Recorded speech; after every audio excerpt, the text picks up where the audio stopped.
Se llama millennials a los jóvenes nacidos entre 1982 y 1995. Se los conoce también como la generación del milenio o la generación Y. Crecieron con la tecnología, es por ello que no conciben un mundo sin internet. Lo digital los atrae tanto que 9 de cada 10 usan con frecuencia la cámara. Tienen grandes objetivos y los impulsa el éxito.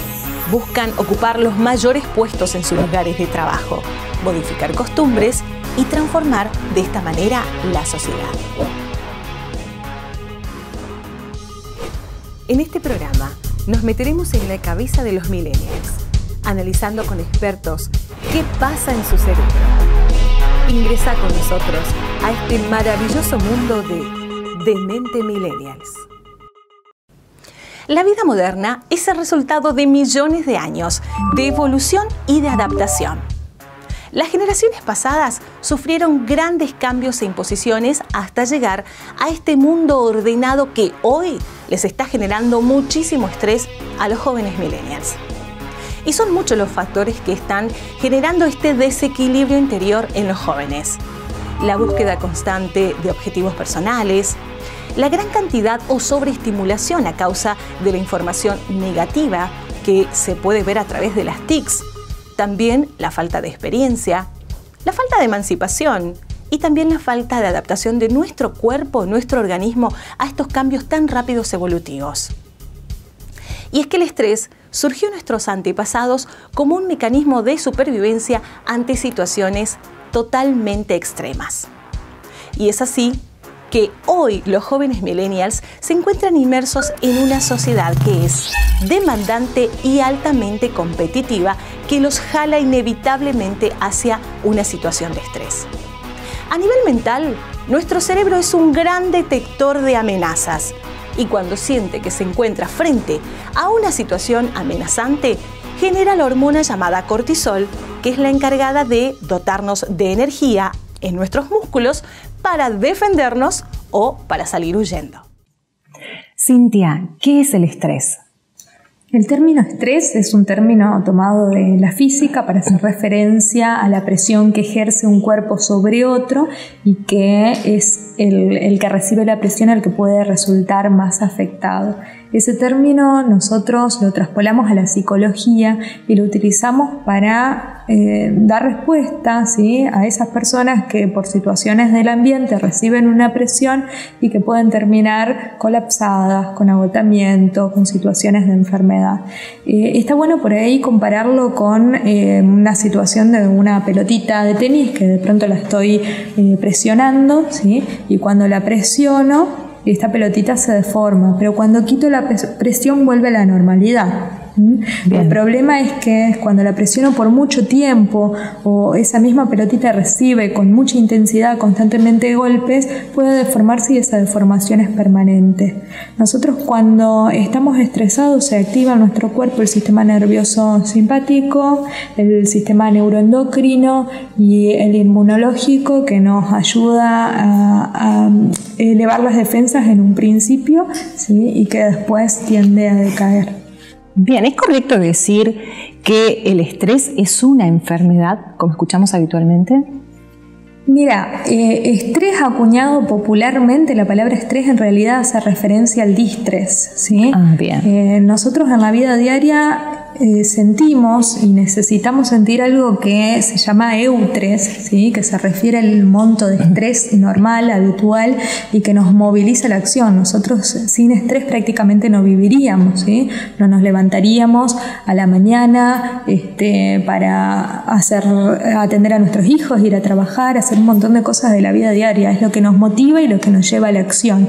Es decir, necesitamos del estrés, ¿sí? El problema es cuando este es excesivamente intenso o se cronifica, se vuelve patológico desadaptativo. Bien. Ahora entiendo. Y bueno, pero muchas veces también se habla de la ansiedad. ¿Es lo mismo la ansiedad que el estrés, por ejemplo? Y mira, algunos autores plantean que son términos distintos, ¿sí? Pero a largo plazo las consecuencias son más o menos las mismas.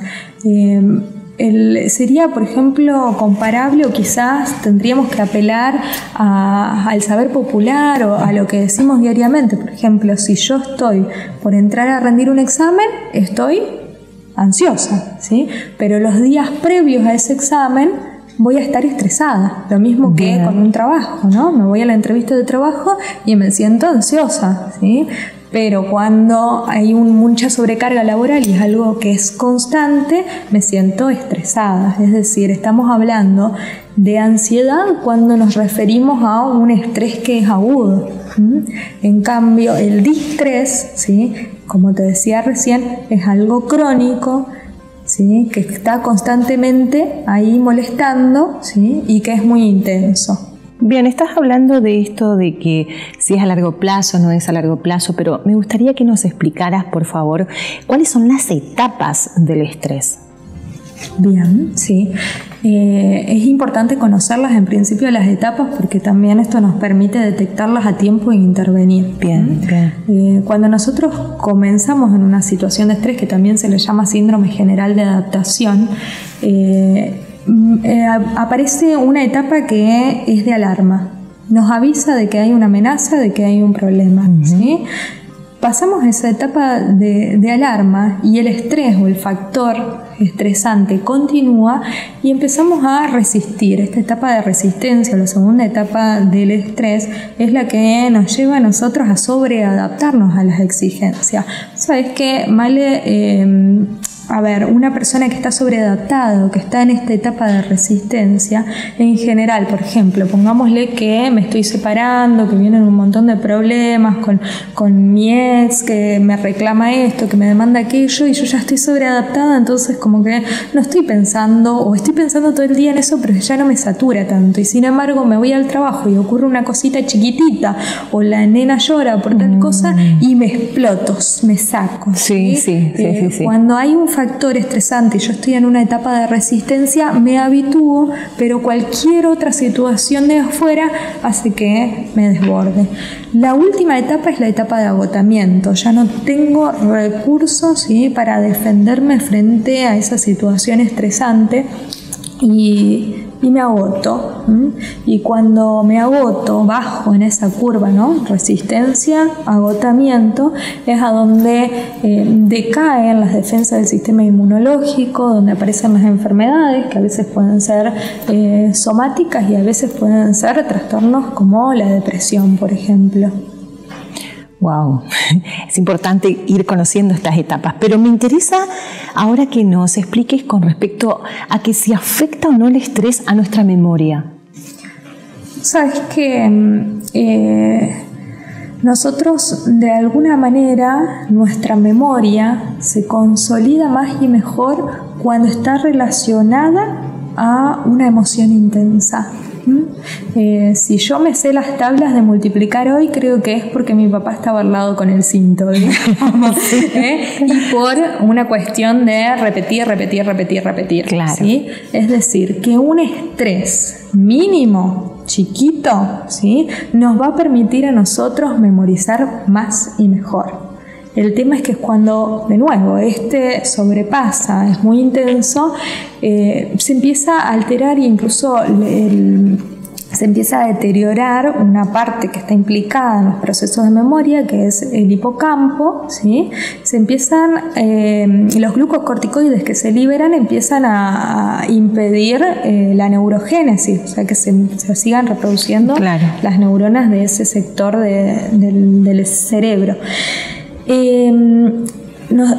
Te quiero contar, por ejemplo, de que en el trastorno por estrés postraumático, ¿sí?, que es un trastorno que se da en personas que atravesaron una situación en donde su vida o la vida de alguien muy cercano corrió peligro, si hay una situación de amenaza muy intensa, como para poder traspolar esta pregunta que vos me haces, esa persona, en general, ¿qué pasa con los recuerdos? Hay recuerdos que los olvida, que no... Sí. Sí, hay partes que no se puede acordar. Y hay otras personas que todo lo contrario, recuerdan hasta el más mínimo detalle de toda la situación, ¿sí? Hasta los colores, los olores, todo lo que pasaba, todo lo que sean recuerdos emocionales, ¿sí? Sobre todo los olfativos. Es increíble cómo el estrés, ¿sí? Y la tensión afecta en la consolidación de la memoria.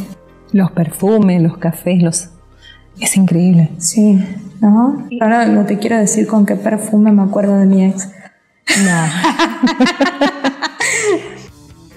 Un organismo en equilibrio presenta un buen funcionamiento en general, puesto que su temperatura, presión arterial, ritmo cardíaco, nivel de glucosa, entre otros, se encuentran cercanos al ideal. Esto lleva a que se pueda considerar como estresante todo factor del medio ambiente que rompa el equilibrio del cuerpo. La respuesta del organismo frente al estrés es un conjunto de adaptaciones fisiológicas que se activan en la unidad cuerpo, cerebro y mente para afrontar diversas situaciones con el fin de solucionarlas y volver al estado de equilibrio perdido, conocido como homeostasis. La homeostasis consta de procesos destinados a proteger al individuo y restaurar el equilibrio corporal cuando lo pierde. Existen diferentes estímulos estresantes. Podemos clasificarlas en psicológicos, como la pérdida de empleo, la sensación de falta de control, discusión con un ser querido, desacuerdo con compañeros de trabajo, entre otros. Y los estímulos estresantes físicos, por ejemplo, la exposición al frío por largo tiempo o los que signifiquen una amenaza o un peligro. En los mamíferos consiste en una serie de cambios que involucran principalmente dos tipos de hormonas producidas por las glándulas suprarrenales: la adrenalina y la noradrenalina, secretadas por la médula adrenal, y los glucocorticoides, como el cortisol, producido por la corteza adrenal. La función de ambas hormonas es la de movilizar la energía corporal hacia los músculos con el fin de que los mismos puedan llevar adelante diversas acciones como por ejemplo la huida o el ataque. Asimismo podemos detectar cuáles son los cambios más notables que presentan los jóvenes millennials ante el estrés. Aumenta la frecuencia cardíaca. Se incrementa el ritmo cardíaco y la respiración se hace más superficial y más alta. Se amplía la cantidad de glucosa en sangre. Se produce la evacuación de orina y materia fecal. Aumenta la cantidad de sangre en los músculos. Hay mayor sudoración. Asciende la temperatura corporal y el cerebro consume más oxígeno. Del mismo modo, se produce una menor activación de las funciones ejecutivas, es decir, disminución de la capacidad de reflexionar o de pensar de manera adecuada. Es que en cuestiones de supervivencia, tal como hemos visto, la rapidez está por encima de la reflexión. Es así como queda demostrado que el estrés es una importante causa por la cual la mayoría de las personas actúan de manera instintiva y poco razonable cuando se encuentran bajo presiones de cualquier tipo.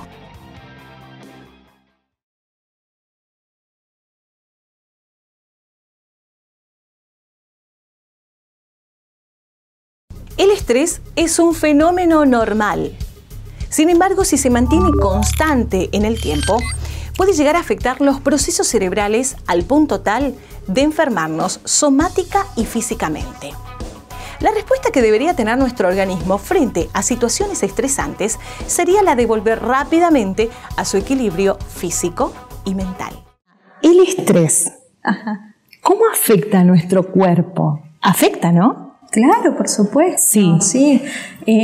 A ver, hoy te decía que se ponen en juego, ¿sí?, el sistema inmunológico, que dijimos que después en la etapa de agotamiento disminuyen las defensas, ¿sí? En el sistema neuroendocrino se activa un eje que se llama eje hipotálamo hipofisario adrenal, en donde el hipotálamo, ¿sí?, se comunica con la glándula pineal o la hipófisis, y esa información llega a las glándulas que están por encima de los riñones, que liberan adrenalina, liberan cortisol, y eso a través de los vasos capilares se distribuye a todo el organismo. Wow. Cuando nosotros estamos muy estresados, esa información, esos neurotransmisores, esas hormonas, todo llega a nuestro cerebro y hace que se vayan afectando y que se vayan incluso a veces deteriorando algunas partes, ¿no? Se va envejeciendo en nuestro cerebro, ¿sí?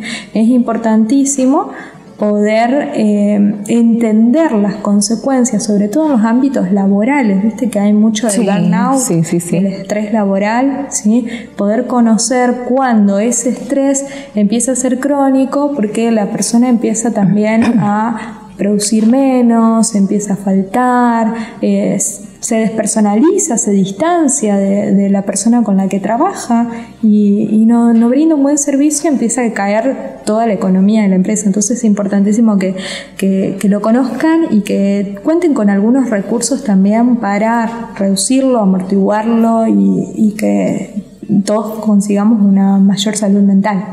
Claro que sí, a veces no se presta mucha atención desde las empresas a estas cuestiones, pero tenés mucha razón con respecto al tema de cómo uno se va adaptando y cuánto va dando para la empresa. Con respecto a esto, ¿nuestro cuerpo tolera el estrés? Mira, nosotros tenemos cierta tolerancia al estrés, así como hay un umbral, por ejemplo, para el dolor, ¿sí?, que hasta este monto no nos perjudica. Bueno, con el estrés pasa lo mismo, ¿sí? Hasta esta línea, para mí, esta situación no me genera estrés, la paso y me estreso, ¿sí? Todos tenemos distintas tolerancias al estrés, que eso va a depender tanto del temperamento, que es algo que viene con nuestra genética, como de cuestiones o vivencias pasadas, ¿sí? A medida que nosotros vamos atravesando por situaciones de estrés, somos quizás menos resistentes, ¿sí?, a situaciones de estrés futuras. O sea que, bien, yo lo que te quiero preguntar es, ya que estamos hablando del cuerpo y del estrés, si cuando nuestro cuerpo ya no puede tolerar este estrés, aparecen allí estas clásicas, famosas enfermedades psicosomáticas que para muchos es, ¿cómo lo manejo? Sí, vos sabés que las enfermedades psicosomáticas, en verdad, hay todo una cuestión de discusión en torno a eso, porque de alguna forma te hablan de una dualidad, ¿sí?, cuerpo-mente, ¿sí?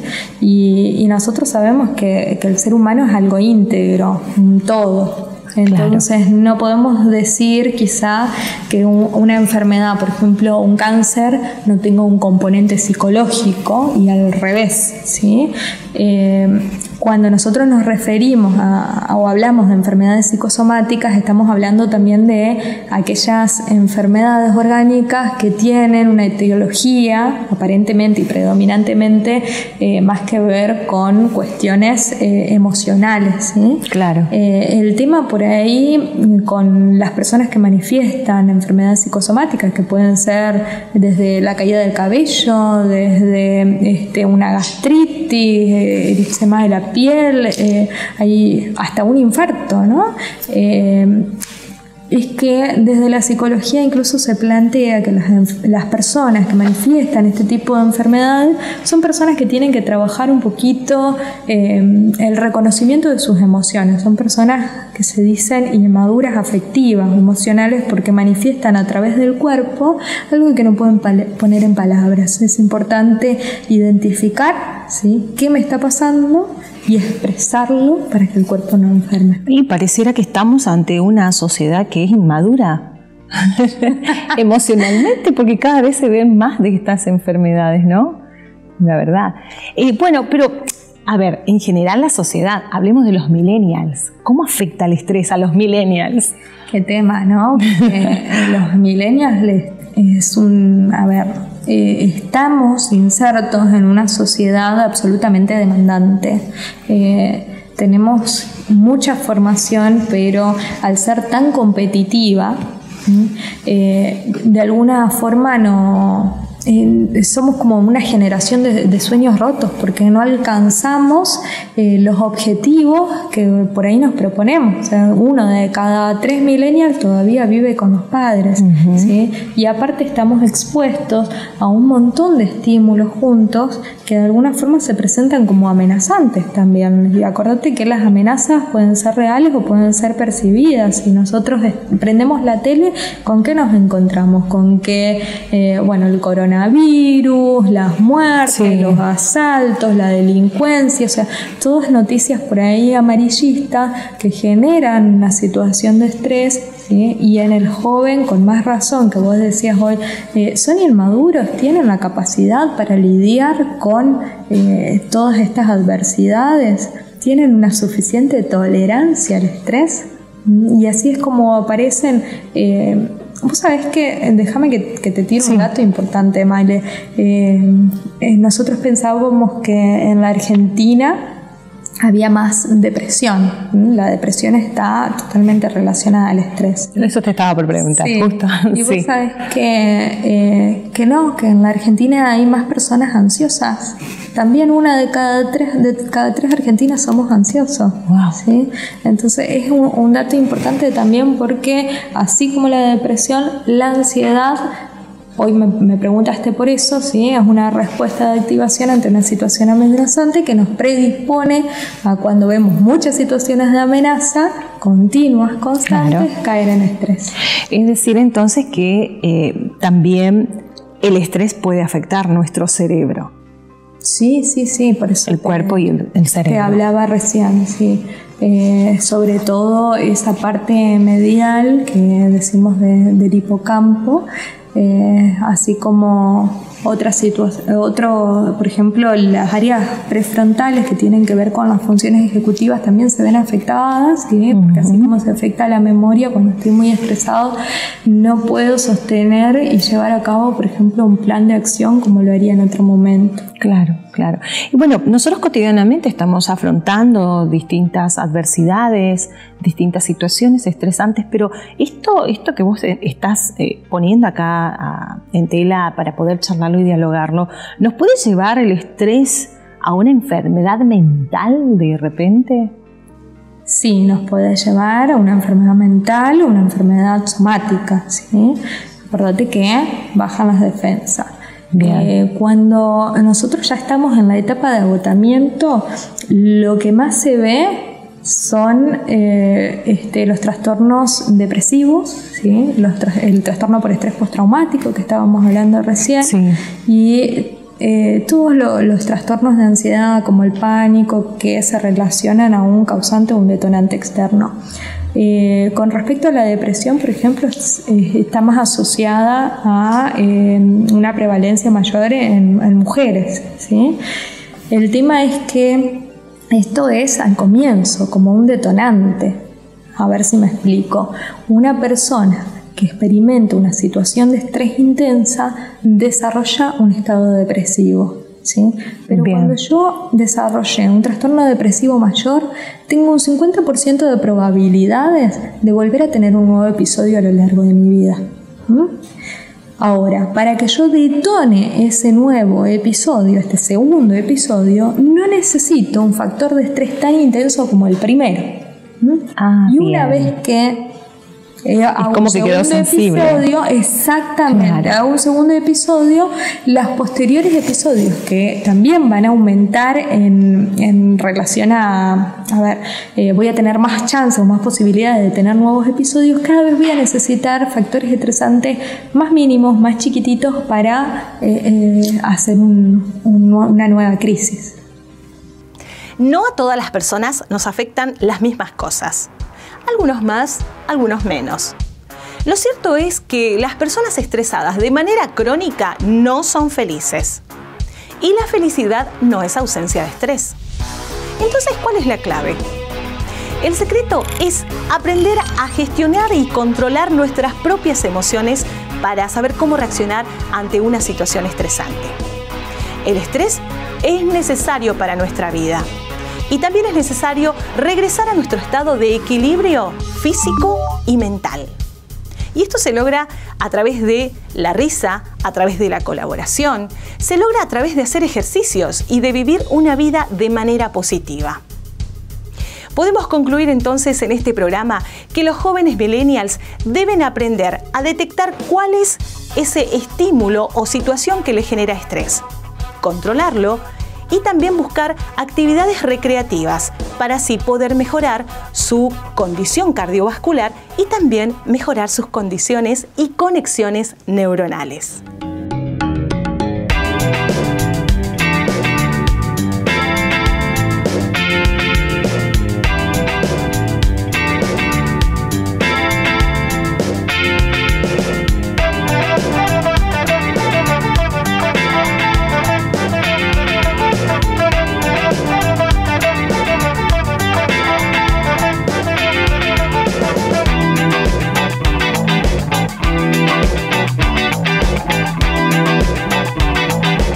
Este proyecto ha sido ganador del Fondo de Fomento Concursable para Medios de Comunicación Audiovisual, un mecanismo de fortalecimiento de la pluralidad de voces y subsidiado por el Ente Nacional de Comunicaciones, bajo la licencia del Creative Commons Atribución Compartir Igualdad 2.5 Argentina.